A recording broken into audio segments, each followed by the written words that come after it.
Assalamualaikum warahmatullahi wabarakatuh. Salam sejahtera, salam sehat untuk kita semua. Dengan Bung Ropan berbicara.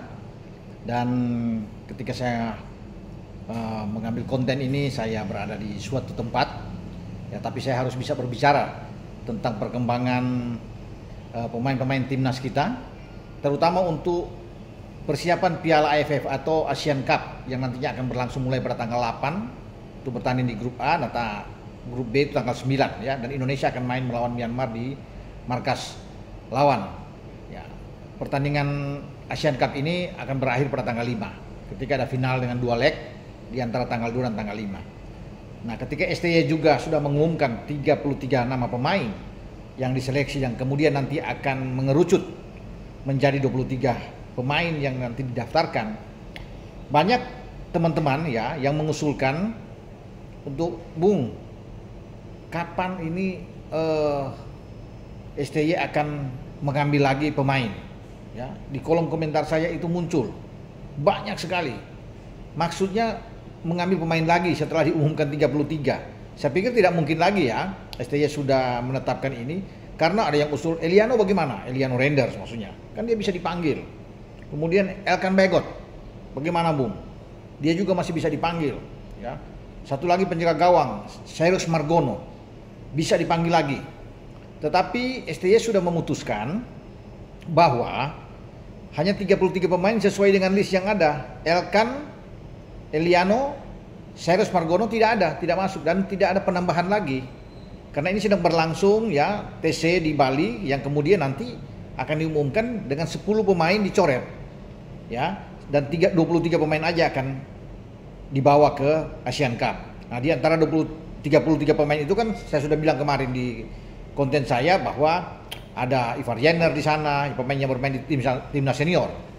Ada Rafael, ada Justin Hubner, ada Pratama Arhan, Asnawi Mangku Alam juga ikut di sana bersama-sama. Ya, ada Marcelino juga dan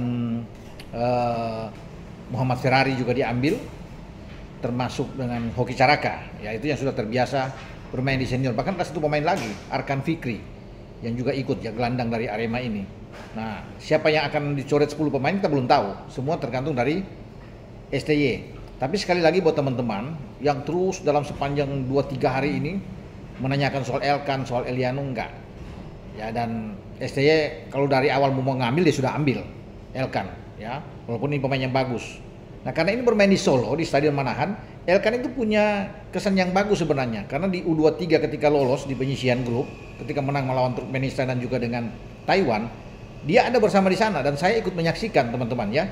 Yang tim U23 itu akhirnya lolos sampai ke Qatar dan hampir saja lolos ke Olimpiade sebelum kalah dari Guinea. Dan kita masuk ke semifinal di U23 Piala Asia. Nah, Elkan memulai dari sana sebenarnya. Ya, dengan sangat baik sekali bersama Justin Hubner, Ivar Jenner, ada Rafael Struik. Mereka itu luar biasa, tapi kemudian karena ada sesuatu dan lain hal ketika dia diperlukan untuk tampil melawan Gini, dia tidak bisa datang. Dia berlibur bersama kekasihnya dan akhirnya STY kecewa. Karena di saat dibutuhkan Ridho tidak bisa bermain karena dapat kartu merah melawan Uzbekistan saat itu.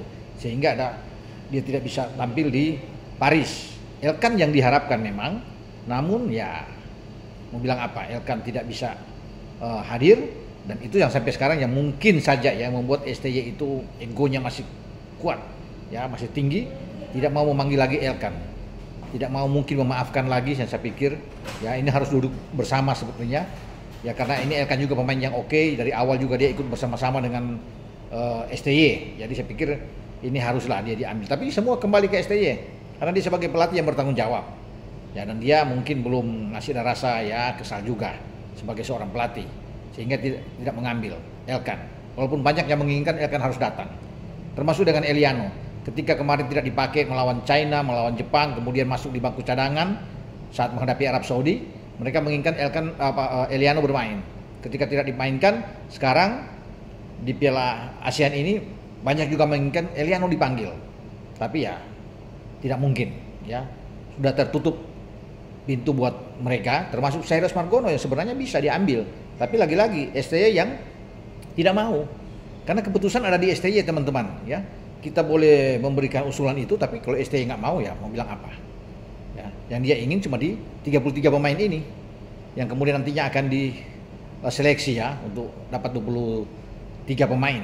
Ya kita berharap yang terbaik saja untuk tampil di grup B, di mana kita akan bermain melawan Myanmar, kemudian lawan Laos, nanti lawan Vietnam, dan terakhir melawan Filipina.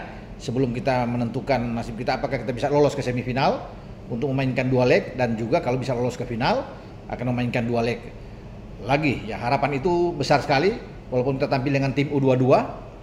Tapi kalau Justin datang, Ivar datang, Rafael ada, Marcelino ada, Pratama, kemudian dengan Asnawi, saya rasa bisalah kita bersaing. Kecuali nama-nama ini tidak ada, berat buat kita untuk bisa lolos ke babak final, dan apalagi punya target harus juara. Ini akan sulit. Tapi semoga nama-nama yang main-main abroad yang kemudian bermain di tim senior, ya mereka bisa berkumpul bersama-sama untuk bahu-membahu bermain di tim U22 ini, dan kita bisa mencapai hasil yang diinginkan. Karena kita belum pernah juara. Selain 6 kali kita bisa mendapatkan gelar runner up, ya, sehingga dijuluki ini spesialis runner up di AFF. Dan terakhir 2020 kan ketika kita kalah lawan Thailand dalam pertandingan 2 leg dengan 6-2. Nah, kita akan tunggu teman-teman ya, siapa yang akan dicoret 23 pemain itu siapa-siapa. Kemudian apakah Justin akan bergabung, Rafael juga akan bergabung, konon katanya nanti semifinal baru dia akan dilepas oleh Brisbane Roar dari Liga Australia. Dan apakah Ivar Daniel juga akan datang? Ya semoga Ivar bisa datang, juga Marcelino. Ya kita belum tahu, semua tergantung dari klub masing-masing untuk memberikan izin. Surat sudah dikirim memang, tapi kita tunggu saja. Oke, dengan saya Bung Roban. Ciao.